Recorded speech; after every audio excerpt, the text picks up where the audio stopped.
Welcome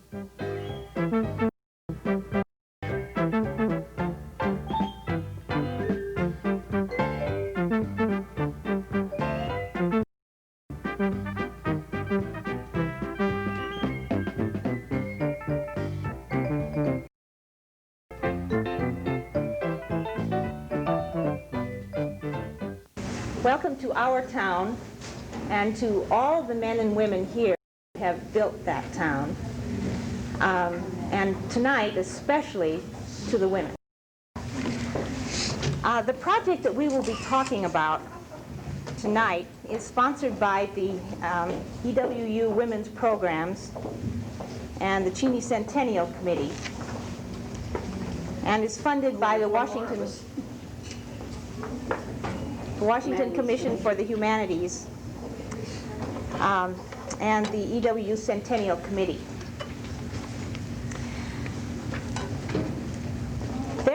For this project, there are 3 project directors. One of them is Dixie Massengale, here on my left. One of them is Norma Smith, who, there you are. Disappearing now. and I'm Lee Swedberg.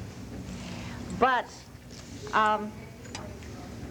there are many other people who have worked on this project. I wish I could name them all, but they are in your booklet. And if you look at them, you'll see how many there were. And there really were a great many that worked with us. So let me tell you what we did. We set out to document the contributions that women have made to building their community. And so a group of people armed with tape recorders, lots of tape recorders, set out to interview 25 women from the city of Cheney who we knew had contributed something to the building of the community.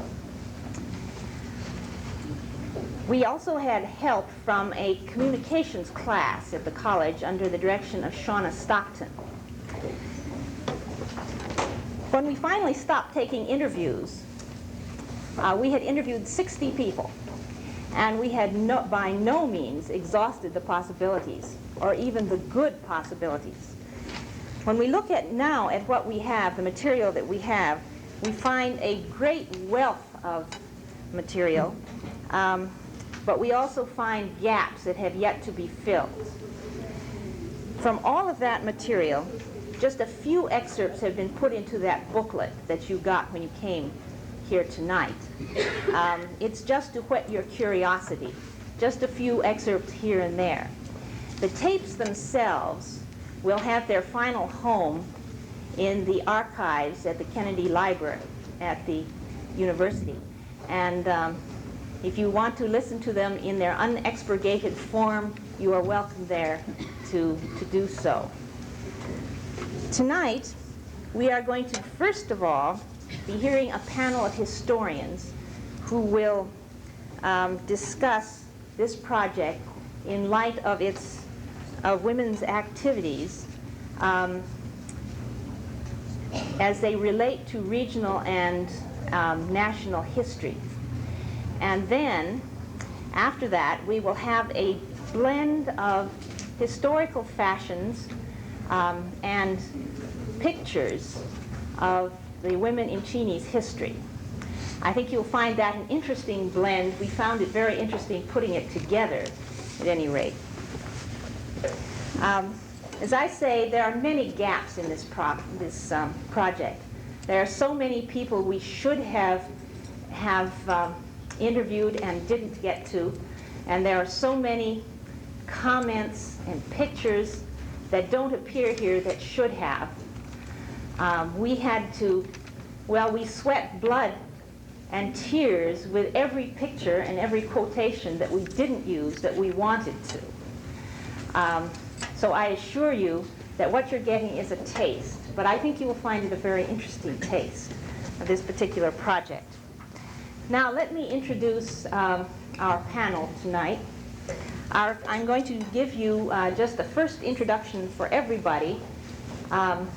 The first speaker that we will have is Pat Horner, here on my left. Pat is a Cheney women's historian. She teaches courses such as Women in American History and Women in the American West at the university. She has taught a course called Women in Power. You may know her also because she works with the Center for Extended Learning at the college. She has done research on May Arkwright Hutton and Mary Walker, who are figures in the regional history around here. The second speaker will be Virginia White, who is on my right. Virginia is the author of Dreamers and Schemers, the early pioneer history of early Cheney. Does that get it right? Written for the Centennial also. She has a long-standing interest in history, and she has done a great deal of historical research on women among other groups. Our third speaker will be Dixie Massengale on my left. Dixie is another women's historian, particularly a Cheney women's historian, who also teaches women in American history, and she is co-project director of this project as well. And our fourth speaker will be Sue Armitage on my far right here, who is associate professor of history at Washington State University and director of its women's studies program there. She has done significant research in women's history in the region, and she has been director of the Eastern Washington section of the Washington Women's Heritage Project, which you may have heard of. She will be looking at our project as an outsider and pulling it together and out into a broader perspective tonight. And with that, I think I will turn the microphone over to Pat and let her give you your first taste.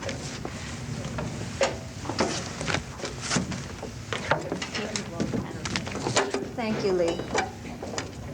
Can you all hear? Is it? Well, when Dixie gave me this task the other day, she said, well, Pat, what I'd like you to do is deal with 100 years of women's history in 10 minutes. I want you to give a historic overview so that everything is put in perspective. So I'm going to try to do that. And in doing that, you need to know that this is very brief. And what I'm going to do, since we're talking about 100 years of Cheney, I am going to go back to the 1880s and talk about women's roles in the 1880s and bring us up to today. Because I think that in order to understand women's roles today, we need to understand the roles that they have played in the past and where we have come from. As we look at the 1880s, we see the traditional Victorian woman who in the past concerned herself almost exclusively with home and children. And she's beginning in the 1880s to look outside of this very narrow sphere and to look into her community. And the reason that she's looking into her community is because her community is changing. The population is increasing, immigrants are coming into the country, the society is growing faster than the people can really deal with or understand. And the feeling in the late 1880s is that if the woman does not leave her home to do something about the ills of society, then the ills of society will ultimately destroy her home. So we have emerging then the mother of civilization. It's all right for the woman to leave her home and create a city park, attempt to eliminate political bosses, start kindergartens, join the General Federation of Women's Clubs. And women are doing all of these things. Women are also working in the factories in the East. They're homesteading in the West. Middle and upper class women are becoming educated, but they have no outlets for their education. Once they receive an education, they have nothing that they can do with it. Another reason that they're moving out of their homes and into volunteer work. Society has a lot of things that need to be done, and our Victorian woman is pure and pious and the perfect person to clean up society. She's a very moral woman. The issue that these women addressed with the most enthusiasm was the prohibition of alcohol, the temperance movement. The Women's Christian Temperance Union had organizations in every county in the United States, the largest women's organization to date, ever. The smaller numbers of women were also involved in the move for the vote, the suffrage movement. And many women moved from the temperance movement to the suffrage movement. It was a natural outgrowth. Perhaps they started with the General Federation of Women's Clubs, moved into temperance, and then moved into suffrage. Step-by-step movements out of that old sphere of home and children into society. Women were also involved in prison reform, opposition to child labor, the organization of labor unions, and the creation of settlement houses to assist immigrant families in adapting to a new culture. Washington women in 1910 win the vote. In 1920, the National Suffrage Amendment is passed. All U.S. citizens now over the age of 21 can vote, including women. What now? A small group of radical women at this time introduced the Equal Rights Amendment. The Equal Rights Amendment in 1920, when it was introduced, said, "Equality of rights under the law shall not be denied or abridged by the United States or by any state on account of sex." 53 years later, we await passage of the Equal Rights Amendment. With the end of World War I and the onset of the 1920s comes the era of the flapper. We've moved from the mothers of civilization to the flapper. Who is she? This young woman has the vote. She scorns her mother's interest in social issues, and she's much more concerned with changing old ways. She's much more concerned with raising her hemline and lowering her neckline and removing yards and yards of material. She is more concerned with living life to the fullest. And living life for our flapper has to do with dancing, drinking, socializing on the same plane as the men of the 20s are doing. Our flapper feels that women's rights have been achieved. She isn't looking, as the old feminists did, to winning the vote or creating settlement houses. She's looking to living in the same social sphere as men, to being able to socialize with men in a new way. Margaret Sanger's birth control movement is gaining momentum during this period, and growing numbers of women are beginning to use birth control. More and more young women are working in offices. Since the invention of the typewriter, the demand for the secretary has grown. Small numbers of women continue to pursue college educations, but admission into the professional ranks is still slow and still painful. From the glittering 20s, then, we move into the 30s and the Depression period. This period calls for women's emotional strength, and her role as mother and homemaker is again of primary importance. Families move in together. Those who can find jobs work, whether they be men or women. The rest wait. Home production becomes a primary factor in family survival, and the woman's role in this production is crucial. Franklin Roosevelt is president, Eleanor is first lady. Franklin and Eleanor give the people hope. The New Deal provides some jobs, and World War II takes the U.S. out of the Depression and into war. But the men are away, and with the men away, the women are called on to fill the gaps. Rosie the Riveter becomes a familiar symbol. 6 million women enter the labor force for the first time during World War II. Black women, who for the most part have always been employed, move from jobs as domestics to factory workers. Older, married women join the workforce for the first time. Former housewives, beauticians, sales ladies, waitresses are dressed in overalls instead of skirts. They tie up their hair and show that they can do any job that needs to be done. They operate overhead giant cranes, clean out blast furnaces, handle gunpowder, rivet, weld, and drive truck. The war ends, the men come home. The women lose a lot of the jobs, but they don't leave the workforce. The habit of working out of the home, begun at the turn of the century, has taken hold. The majority of women remain in the workforce, though often in different jobs than they were originally in, and at a lower pay. And as we approach the conservative, consumer-oriented 50s, we see more women in the workforce than ever before. The ideal woman of the 1950s is a submissive wife and mother who has a spotless house in the suburbs, if we are to believe the magazines. Yet, at second glance, we see that this woman is also working. If you were to ask her why she was working, she would say, for that summer vacation, for the second car.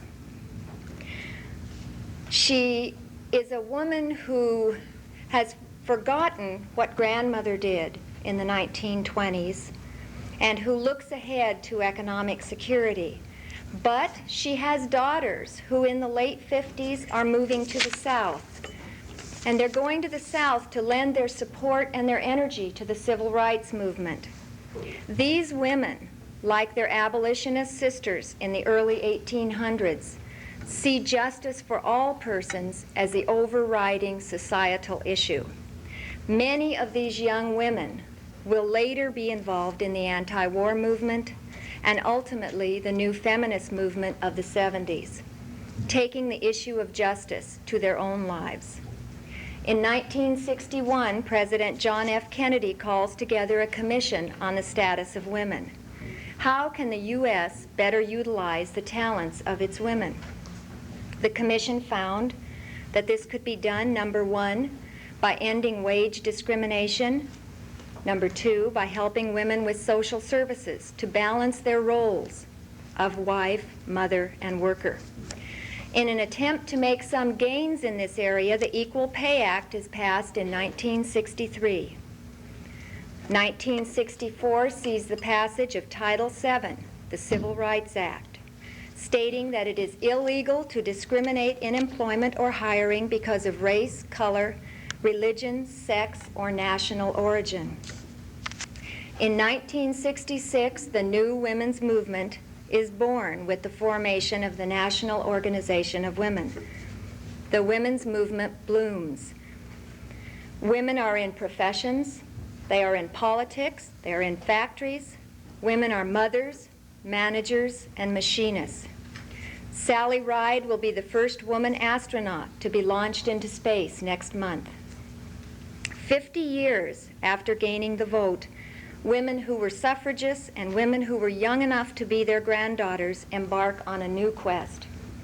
Their goal, equality, to change not only laws and institutions, but values, patterns of behavior, personal relationships, and ultimately themselves.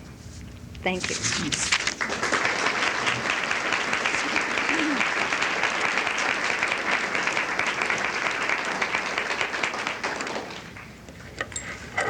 I told Lee it was rather interesting to be sitting here.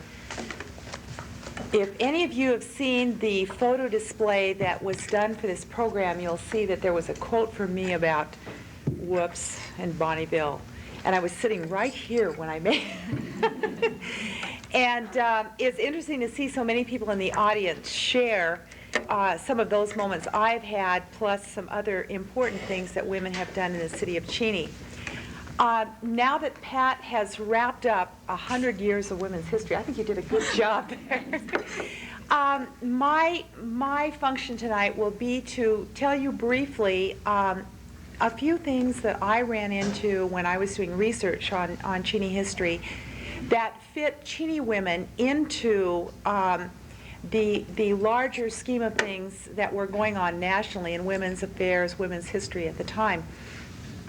Number one, I found something in doing research that was really very interesting and ultimately led to my deciding to focus on women's history in particular.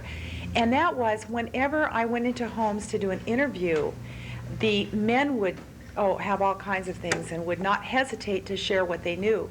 The women, the older women in the community would invariably say, well, I can tell you a little bit, but you know, I was raising children and I was doing this, that, and the other thing, and I really didn't pay attention to who was mayor or what year this event happened or whatever, and maybe you don't want to hear what I have to say. But, excuse me, any men in the audience, however, the women's stories were equally as interesting, if not sometimes more interesting than those the men had to tell. And with these interviews, as well as with the published material that I ran into in contemporary newspapers, these kinds of things, it showed that even in the 1880s and 1890s, the United States and perhaps the world were indeed very small places, because all of the national and international movements that affected European and American women were going on right here in Cheney. Temperance was alive and well in Cheney. In fact, the women active in the temperance movement here managed to get most of, if not all of the saloons in town to agree not to serve liquor to any man who had signed a temperance pledge. And I thought this was wonderful. I don't know how they watchdog this without going into the taverns to find out. But, you know, the women really took very seriously their charge of the guardians of culture. And the whole idea was that, you know, Victorian womanhood was maybe frail, but man was frail too. And if there wasn't a good woman out there to keep him on the straight and narrow, we were all going to be in trouble. And so the women were very active in Cheney in promoting and working very hard for all the social causes that were important among their contemporaries. And one of the things that I found most interesting was the fact that one of the local newspapers even advertised that any news received in New York would be in Cheney 5 days later. And of course, Cheney was settled rather late in the frontier movement, and the telegraph and these sorts of things were very prevalent at that time. So consequently, news did spread very quickly. And even though they were a long way from anywhere, they didn't feel this isolation. They were not so caught up in their daily lives and in the remoteness of their life in Eastern Washington that they felt they could not take part in things that were going on elsewhere. And so as quickly as anything caught on the East Coast or in the Midwest, you could be sure the same thing was going on here. Cheney had an opera house. They had grand balls very frequently. And of course, most often the organizers of these kinds of cultural events were bound to be women. Religion was another thing. The first church services in Cheney were attended almost exclusively by women. And I really liked that. You know, I thought, what were the men doing? Were they home feeding the chickens? Were they home sobering up? You know, but there must have been some men who danced around a lot on Sunday mornings with their excuses about why they couldn't go down to hear the circuit riding preacher. In fact, the first church services were held over a saloon. And if you've read the book, you'd know this. They didn't have Sunday closing in those days, and so the barroom piano was going full bore downstairs while the people upstairs were the women, and I believe there were a half a dozen women and a circuit riding preacher took part in the religious services upstairs. But this was very common on the frontier. The women began many of these institutions. They were the ones who agitated for schools. In many cases, women of outlying farm families would move into town to be with their children while their children attended school after the normal school and first the BP Cheney Academy and then the normal school were founded. And so consequently, the role in the institutional development in Cheney, the role of women was very, very prominent. Another myth that I managed to feel was rather exploded during my research was that of women looking upon the environment as totally hostile.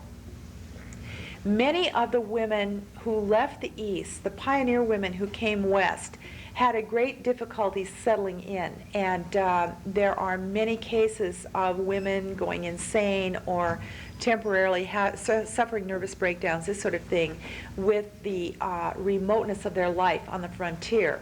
And this, of course, was not unknown in Cheney.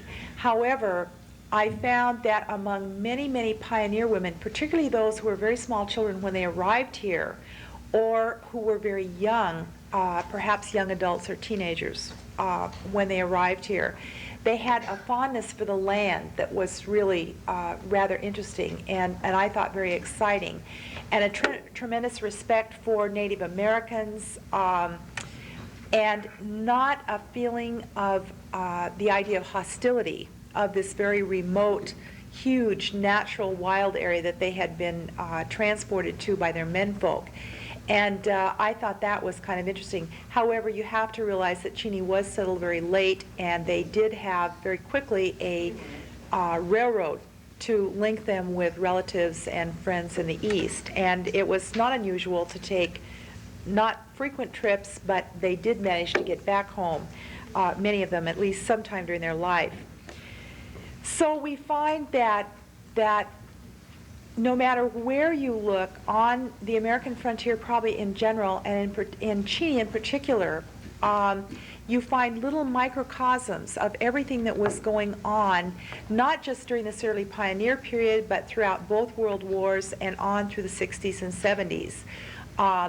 The ERA and women's rights and those kinds of things have had their day here, as have had Rosie the Riveter. I don't think we had any riveters in Cheney, but the women did help with the apple harvest and with the wheat harvest when the men were away at war during both world wars. And they went away to Wenatchee and the central part of the states for the fruit harvest. And so we find that there's very little that went on anywhere in the United States that Cheney women did not also take a very active part in. And in looking at the audience tonight, I think that we have an incredible cross-section of womanhood here today and in Cheney, and certainly I think that our town really stands out for its social and cultural development. Sue actually got lost coming here tonight, however. We are still remote. Anyway, but I think we can be proud of ourselves, and I think that we haven't lost a bit of our history. I think if we dig deeply enough, we'll find that Cheney women have had their fingers in every pie that's come along. Thank you.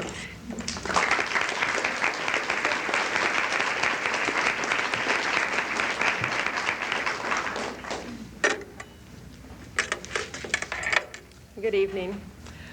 This evening I would like to pick up where Jenny left off and try to give you a broad overview of the ways that women have been involved in community activities in Cheney from 1900 through the present. My basic source, of course, is the oral history interviews that we have conducted and completed. This information has been supplemented by archival material from the Cheney Historical Museum and also Cecil Dryden's Light for an Empire. Now, during the period from 1900 to 1920, our sources are rather scarce.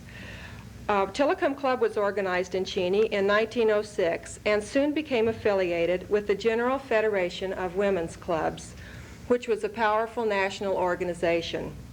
These women were not only concerned with culture and with self-improvement, but they were also very committed to service in the community. During these early years, Tillicum women were instrumental in developing City Park, the first park in Cheney. The land for the park had been given to the city by the Northern Pacific Railroad. The club women, in cooperation with the Men's Commercial Club, raised $418 for cleaning, leveling, and planting grass and shrubs.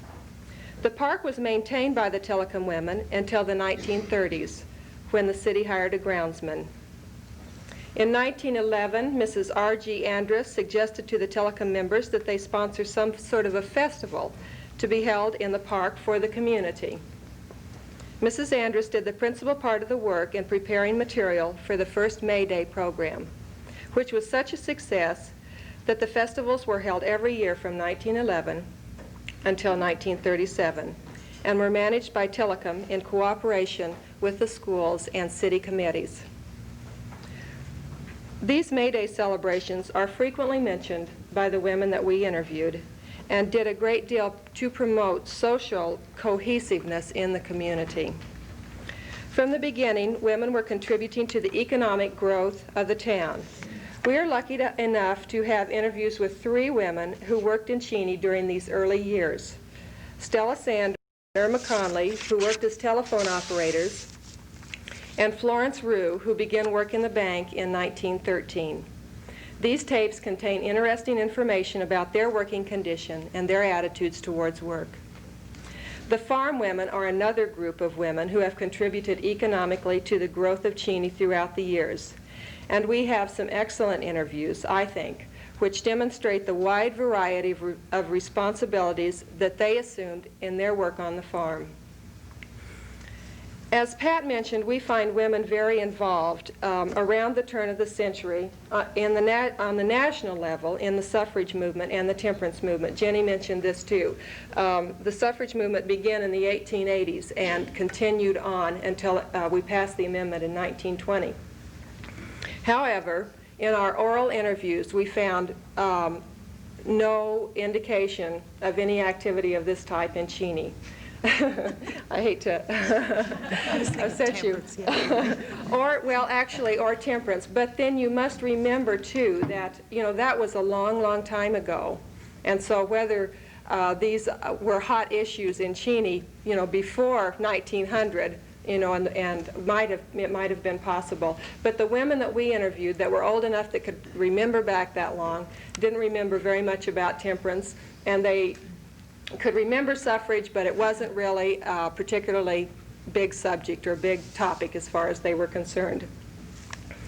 Through the 20s, we find continued involvement by the club women. Petitions were sent to City Hall requesting the enforcement of ordinance regarding curfews, pool halls, and pure milk. At Christmas time, a community tree was up at the intersection of Normal Avenue and First Street, and Telecom provided the program, which included the singing of Christmas carols. In the early 20s, the city officially recognized a 3-woman committee from Telecom as a supervisory body for development of a park at Fish Lake. With a little financial help from the city, the women and their husbands and children pitched in with many hours of hard work installing picnic tables, stoves, play equipment, dressing lockers, and a cabin for a caretaker and/or lifeguard. The tules were cleared away and a wooden plank false bottom built and covered with sand, making a shallow place for swimming lessons and children's play. Through volunteer effort, this park was maintained until the early 40s. The club sponsored swimming lessons for children and arranged for a bus to take them out for 10 cents for round trip.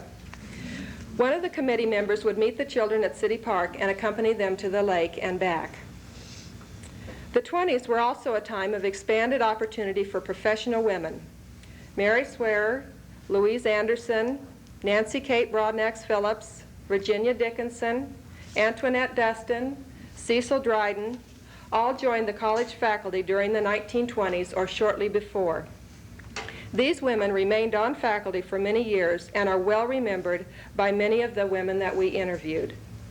Since Cheney Normal was a teacher's preparation institution, and since the teaching profession was predominantly female, the student body at the school was also predominantly female until after World War II. The first 2 dormitories built at the college in 1916 and 1921 were for women students. The decade of the 30s, of course, is dominated both nationally and locally by the Depression. The women that we interviewed regarding the Depression years expressed a wide variety of experiences. For some, it was a time of few clothes and limited food. Several women that we interviewed had to work their way through college. One had to begin work in order to finish high school. Others were not so affected financially and remember only the good times, that it was a time when families were closer and people enjoyed the simpler pleasures, visiting, playing cards, dancing, going to the Odeon for a 25-cent movie. It became socially unacceptable for a married woman to work, and it was actually against the law for a married woman to teach school. Many women commented on this fact, and it did change a few lives. But most women remember the Depression as a time of making do, of doing the best you could with what you had, of making the family income stretch to cover all the necessities of life. And it wasn't always easy.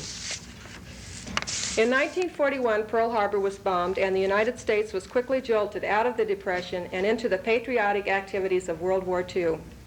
The women of Cheney were a small microcosm, just like Jenny said.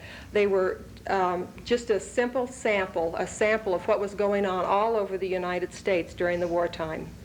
Many of you were busy supporting the war effort, rolling bandages, saving scrap rubber and metal, growing victory gardens, cooking with ration supplies, writing letters to servicemen, and buying and selling war bonds.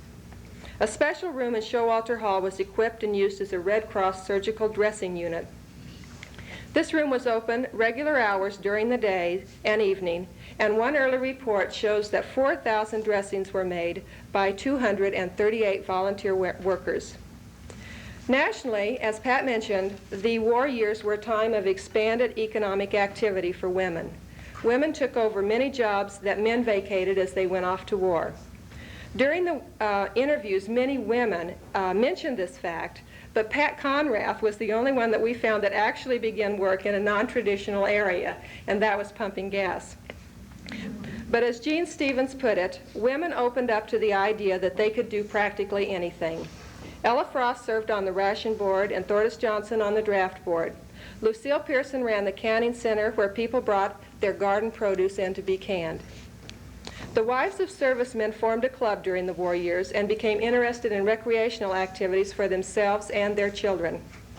After the war, these women were instrumental in gaining the support of the American Legion, the city, and the public schools in beginning a rather extensive recreation program for the children of Cheney. Soon the program was run by a committee of representatives from community organizations called the Parks and Playground Committee, I believe. This probably was the beginning of our Cheney recreation program. In the 1950s, we see continued volunteer work by club women and individual women, too. Petitions are circulated requesting dog control and mosquito control, and free garbage collection for the housewives of Cheney. I think that must have been a really big advancement. Funds were raised for United Crusade, blood drives were held, a citywide reception for foreign students was begun. A new national organization known as Beta Sigma Phi was founded in Cheney. Although the purpose of this group was predominantly social, they also sponsored many community service projects. Through the years, the Beta women have raised thousands of dollars for March of Dimes, muscular dystrophy. They have also donated money to the Antonian School, the Community Service Council, the Daycare Center, the Cheney Care Center, and they organized the Block Mother program as well. Ernestine Hilton and Dee Dee Gammon both worked to secure public support for a new public grade school. Prior to this time, all of the children of the community went to campus school, which was beginning to overflow by 1950. Mrs. Hilton and Mrs. Gammon worked for 8 years to accomplish their goal. They gave programs, they formed a lay advisory committee to enlist grassroots support, they published a booklet which explained what a school budget was, where the money came from, and where it went.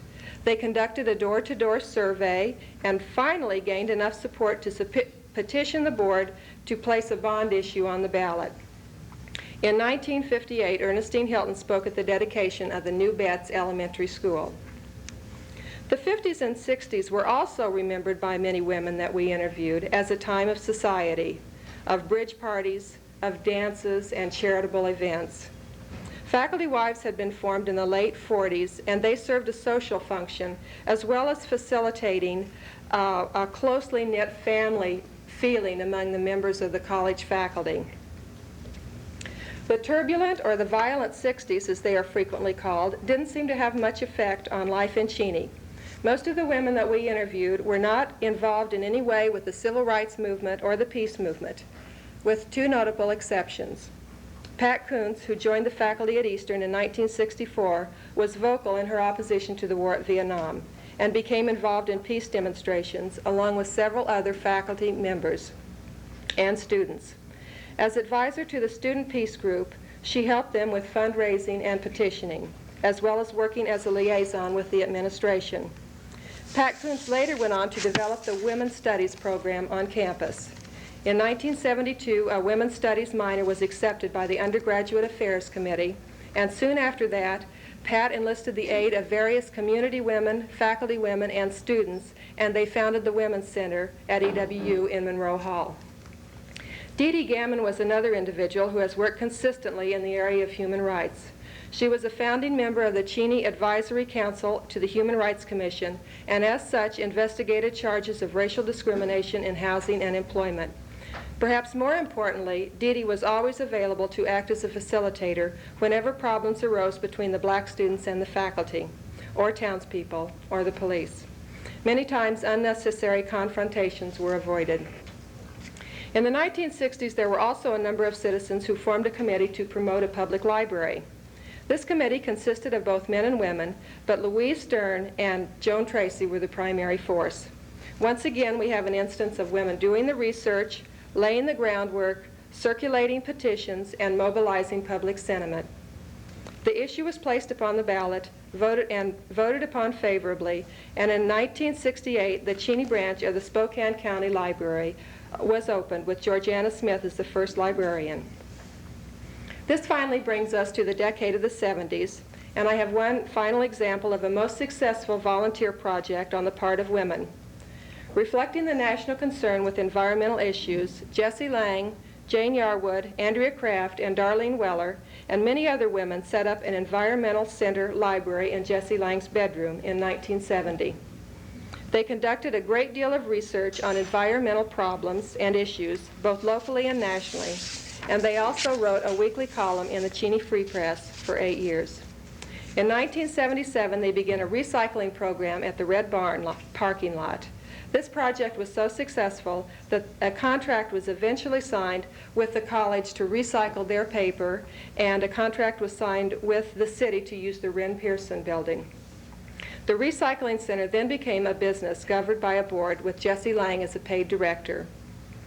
By the 70s and 80s, we find women becoming involved in all facets of community life. They are becoming integrated into the total fabric of society. We see women continuing to work in their traditional volunteer activities, in addition to becoming full-time wage earners. Women continue to be campfire leaders, Sunday school teachers, soccer coaches, and fundraisers. Cheney has women active in the city government, on the planning commission, in the city council, on the police force. We have many successful businesswomen. We have professionals in banking, lawyers, veterinarians. The president-elect of the Cheney Chamber of Commerce is a woman.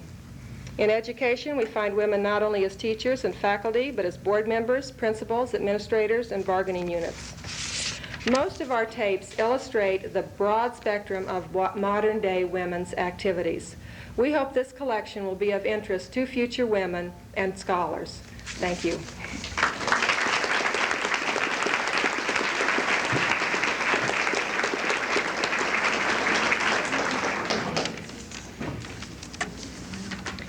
I'm very glad to be here tonight, especially since when I was lost, I wondered if I was going to get here at all. And I'm very impressed to see the size of the audience. This project that you've come to hear about is an important one and a very meaningful one to me as a historian. I'm delighted to see that all of you in the community realized that probably long before I did and came to hear about it. My own interest for a long time has been in local and community history. Local and community history which acknowledges the role that women have played in building communities. And it seems to me that this project fulfills a real need. It documents a really amazing achievement and a lot of activity which has been all but lost in most of the official local histories that have been written, either by local historians or by academic historians who have a particular interest in community history, always excepting Ginny White's book, of course, which I know includes women. But it is indeed the fact, and I know because I have looked at this point in particular, that most community histories are written as though there were really no women there at all. Men did everything. Occasionally the wife of someone really important in the town, like the leading banker or the mayor, might have done something to influence him slightly. But other than that, it really literally is as though women didn't exist. And there are reasons for this. There are valid reasons for this. One of the most important of which is that the kind of documents that historians go to look for records are documents that tell you the official story. Your Cheney newspaper, I am sure, is full of official stories and not local gossip, to give you an example. The records of clubs, similarly, are full of the official record.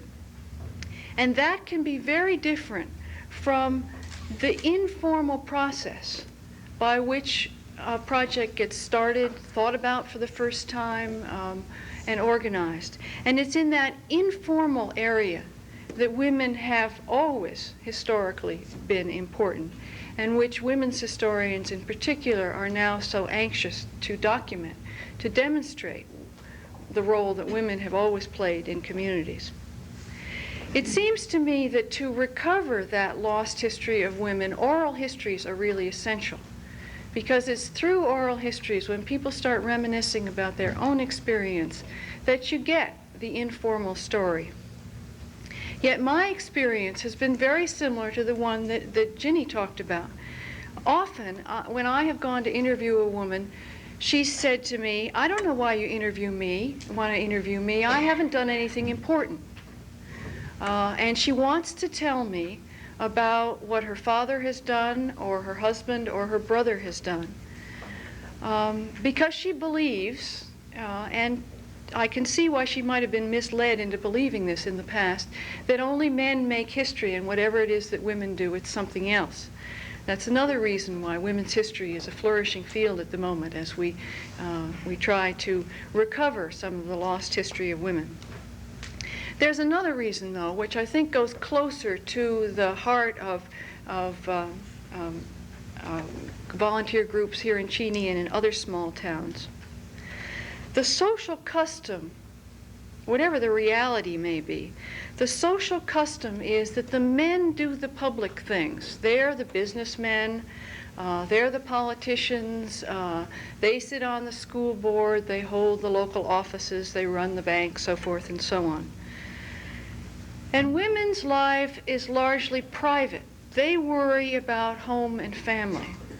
So when you look at public activities, inevitably, if you believe that social custom, you look first for what men have done, because that's where men are supposed to be, and you don't perhaps immediately think that women have always been there too. But in fact, they have been. Because what this project and other projects have shown is that women's family concern rarely stays just in the individual household.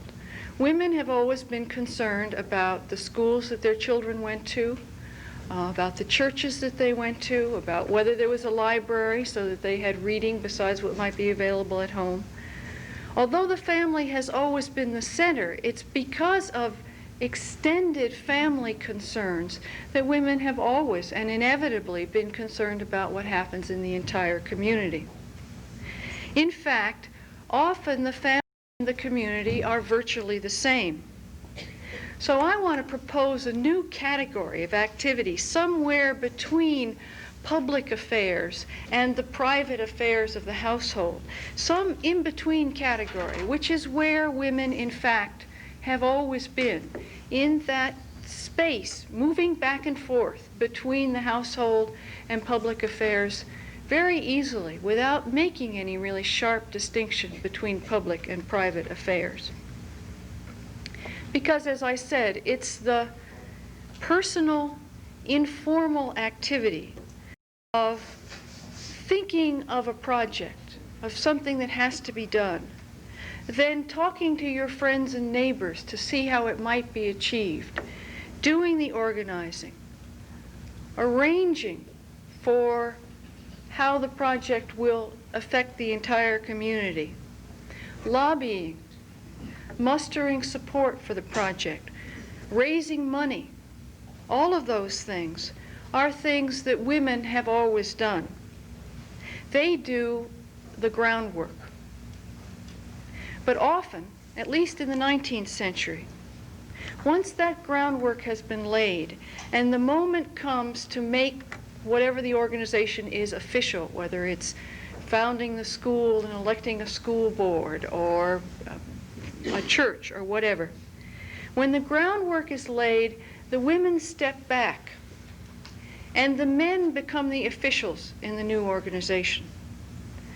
And there are several reasons for this. Again, to think about the previous century, when women had fewer legal rights than they had now, and when they had no voting rights, that could often be a disadvantage on an official board.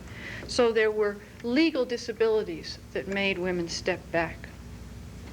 Also, I think there have always been personal ones. If the women step back and the men are the officials, then there's no question about the men's pride. Nobody's face has been hurt. The women know what they have done, and the men can continue to be the officials in the organization, and the women will keep on making sure that the work gets done. Also, I think that women take that sort of activity for granted. It's something that you do. When you live in a community, and especially when you have children in a community, there are ways in which you're involved in that community that are just part of it. And so not just men take women's community activity for granted, but I think women often do themselves. Because, as I said, it comes as part of having a family.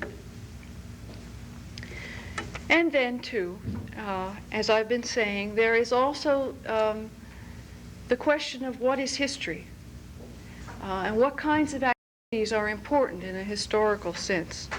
Official history, until very recently, has been the story, usually, of wealthy and powerful men organizing things at a level far from the local community.